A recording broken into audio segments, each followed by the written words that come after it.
Tout simplement, aucun livre n'avait été écrit sur la digitalisation du luxe. Et pour moi, c'était un besoin impérieux de cogiter, de réfléchir sur le sujet. Pourquoi? Parce que aujourd'hui, quand on fait une revue de presse rapide, on voit qu'il y a une espèce de pensée unique qui dit le luxe est en retard en digital, le luxe est nul en digital. Et ça, je m'inscris complètement en faux.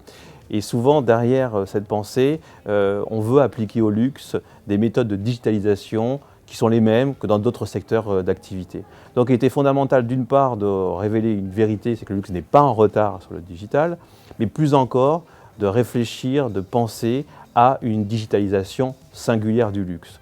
Et cette digitalisation, elle s'inscrit sur on va dire un projet un peu fou, comme le luxe peut être, qui est de créer une sagesse digitale, qui est aussi finalement qu'on puisse résumer de cette idée de civiliser le digital. Ça veut dire quoi? Ça veut dire que le digital peut rendre fou, casser l'attention, briser des désirs, provoquer de l'addiction, et qu'on pense que le luxe a vraiment une opportunité extraordinaire à travers ses produits, ses expériences, ses contenus, justement, de remettre le digital avec l'humain au centre, l'aider dans son épanouissement et dans son accomplissement.